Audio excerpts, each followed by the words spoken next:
Hey guys, Case for Top Branch. Today we're going to do the beginner guide to cutting a tree. We have a nice white pine here. It's super easy. We have all the room that we need here, plus it's got a little forward lean right where I want it to go. So we're going to do a traditional face cut and then just a nice easy back cut.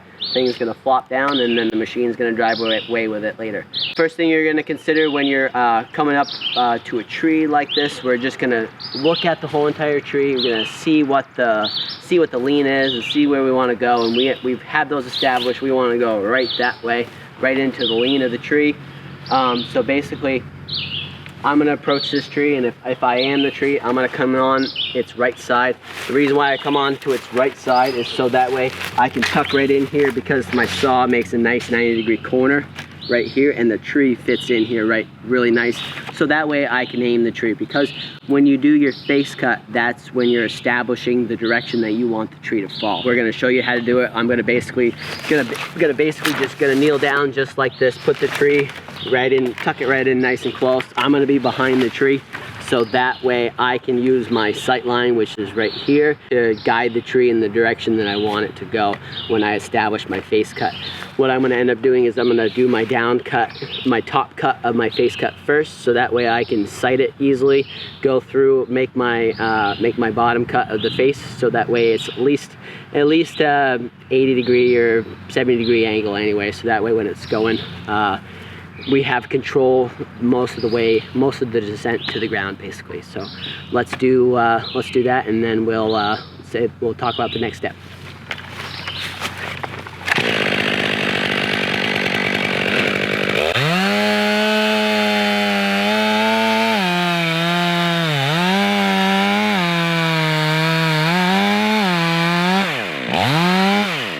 Right here is where a lot of people start to go wrong. You can see that my saw is at quite a bit of an angle. My tip hasn't got down, so that way my bar is parallel or perpendicular to the grain of the tree.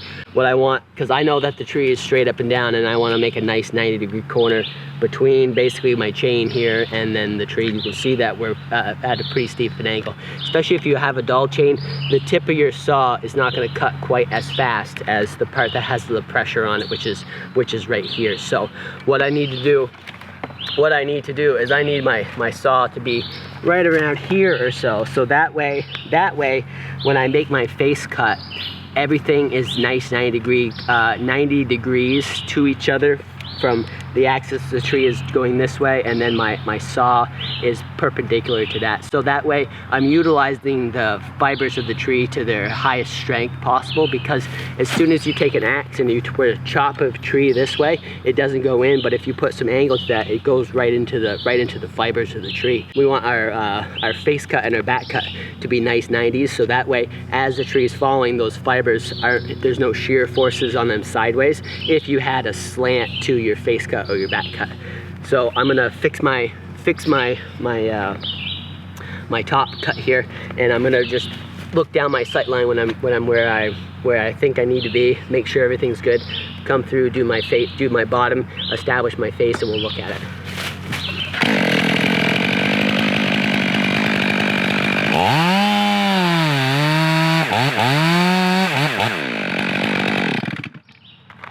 Reason why I do my top first, because it's easy. The tree holds my saw, so when I'm looking down this felling line right here, my sight line, I know exactly where to go, and I don't have to hold it. All I have to do is have a little up pressure, and it's right where it needs to be. That's why I tend to do my top cut first, and then my face, I'm just connecting the bottoms, and it's much easier that way. When you're doing your bottom first, you're kind of hitting a target you can't see. Plus, I'll show you a cool trick so that way I don't bypass my cut and then have to mess with it later.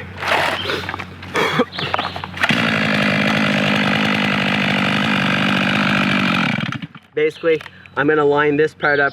I'm gonna basically put my saw here, try and hit for this over here, but as I'm coming through, I'm gonna look through through my top cut until my bar gets where I want to be. Then that way I don't go past that and have to do a top cut again.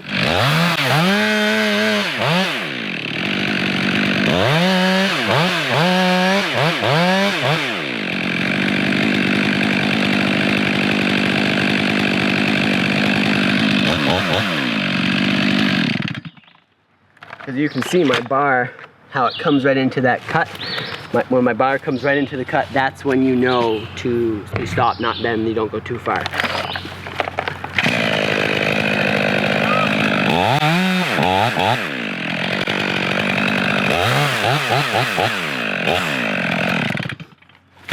And now I have a nice 90-degree face, and basically if you go in basically your chain width into it, that's totally fine, or your chain height.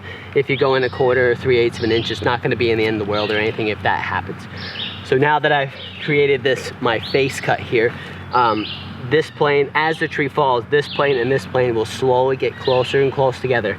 When this is narrower, it will touch before the tree hits the ground, and then it will cause these fibers that you leave inside the hinge to break. So it makes it so, like when I'm in the tree, if I want it to be a little bit narrower, so that way the butt pops off, it creates more of a roll. Or if I want a tree to be held all the way down, so that way when it hits the ground, my fibers are still intact, I'll have this closer to 90, if not more than 90. So that way that board that's still in there is basically attached the whole entire time.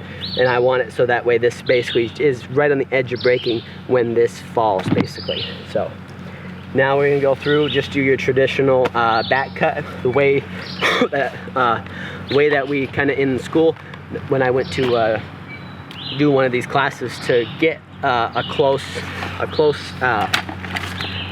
kind of reference for what plane you're on, is basically hold your saw and have it so your bar is touching your face right here, and when you back up, just hold that, and now I'm actually really close to the same angle as this one is for, so that way I can keep these two cuts parallel.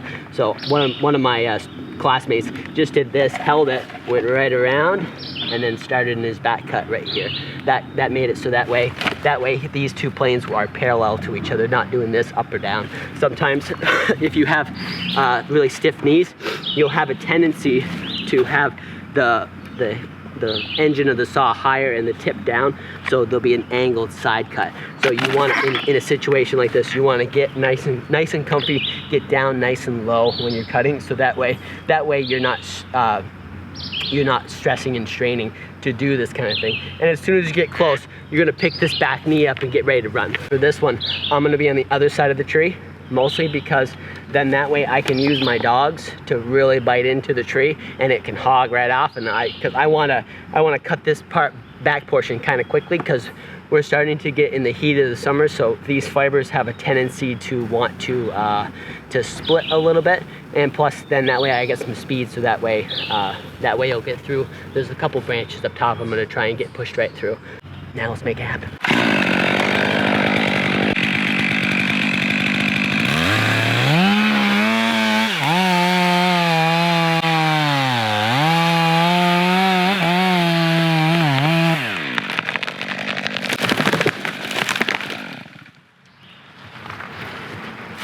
See how that guy kind of popped up and went backwards a little bit? When you're planning your escape route for these trees, you want to be at a 45 a lot of times. If you're at a 90 degree, if I ran 90 degree here, I would have been in the path of this tree.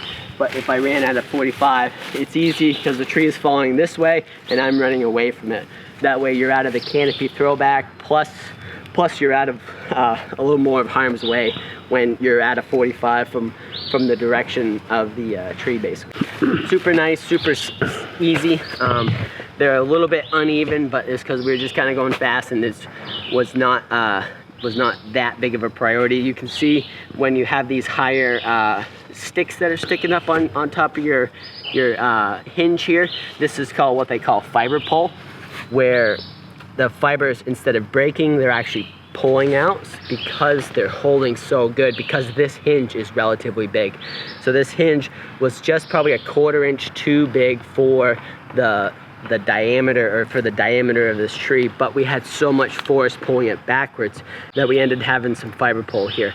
To get away from that, you would actually bore into this tree, establish your hinge, and then come out the backside, especially if you have high value trees or anything like that, because this, if you had really long fiber pull here, then it would end up making it so that those boards that are inside of there are actually devalued. So that's just some of the things, but that's in a little bit more advanced stuff. But this is your beginner tree felling kind of tutorial. Like and subscribe, guys. Also down in the comments, whatever you guys want to see for the next videos, put them in there, and we'll try and bust those guys out as we kind of do things, because we've had a lot of these good trees lately, and we want to show you guys how to do them. So that's one less tree I have to cut because there's a lot.